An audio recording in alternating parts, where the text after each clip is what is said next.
Chapter 7. Mr. Miller picked up the telephone. He pressed a few buttons, waited, and then said, "There's a bank thief hiding in the house next door, and he has a gun." Then he gave the police the address of the yellow house. Cam, Eric, Mr. Jansen, and the Millers went to the front window to watch for the police. While the others looked to the right toward the yellow house, Cam looked for a moment the other way. She saw a woman come out of the large white house across the street. She was carrying a suitcase. "Look," Cam said, "it's that woman again. She's walking this way. Maybe her friends saw us watching him, and now they're going to run away." Cam ran to the front door of the Miller's house and went outside.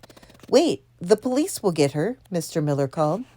Mr. Jansen said, "I have to stop her. That woman might be dangerous." Mr. Jansen and Eric quickly followed Cam outside. Cam was holding the broom, pretending to be sweeping the front walk. She was really watching to see what the woman would do. "Stop!" Mr. Jansen called out. Cam stopped sweeping.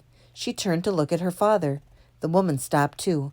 "Now she knows that I'm watching her," Cam whispered. The woman turned and began to run the other way. Cam dropped the broom and ran to the sidewalk. She looked straight at the running woman, blinked her eyes, and said, "Click." Then she started to walk after the woman. Screech! Suddenly there were flashing lights as 3 police cars quickly turned the corner. They sped past the running woman and Cam. Mr. Jansen waved his hands and signaled them to stop. The first 2 didn't. They sped past Mr. Jansen to the front of the yellow house. But the 3rd car stopped. There were 2 police officers sitting on the front seat. Mr. Jansen spoke quickly through the open window of the car. "My daughter, it's dangerous. She's following that woman." He was too upset to speak clearly. Eric explained, "You just passed a woman who was running with a suitcase. She is a partner of the thief." Eric pointed to Mr. Jansen. "His daughter is following her." "Get in," one of the police officers said. Eric and Mr. Jansen sat in the back of the police car. The officer driving the car was a woman with short blonde hair.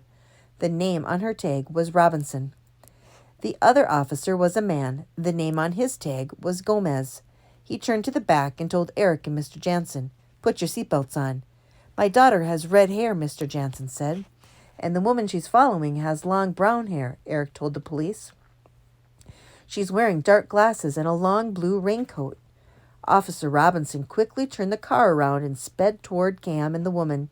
Cam was in the middle of the next block. Officer Robinson stopped the car and Cam got in. "The woman just went around the corner," Cam said. Then she told her father, "Don't worry, I wasn't getting too close." They turned the corner. Officer Robinson drove slowly down the street. They all looked for the woman. There were many people going in and out of stores along the street. Then, at the end of the block, they saw the woman run into a large supermarket. Officer Robinson stopped the car. She and Officer Gomez ran out, past some people pushing shopping carts, and into the store. Cam, Eric, and Mr. Jansen were right behind them. There were many aisles lined with shelves of cans, boxes, and bags of food. And there were many people pushing shopping carts and a few lines of people waiting to pay for their groceries. "You wait here so she can't get out," Officer Robinson said. To her partner, "I'll search the store." Cam, Eric, and Mr. Jansen went with Officer Robinson. They walked through the entire store, but they didn't find the woman. "Is there another way out of here?" Officer Robinson asked one of the people who worked in the store.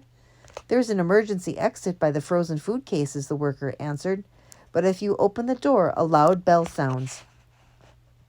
They walked to the emergency exit. The door was closed. "Let's keep looking," Officer Robinson said. "It shouldn't be so difficult to find a woman here carrying a suitcase." Then, just beyond the dairy case, Eric stopped. "Look," he said, and pointed to a suitcase. A blue raincoat, a wig of brown hair, and a pair of dark glasses lying on the floor. "She's not carrying a suitcase anymore. We'll never find her now."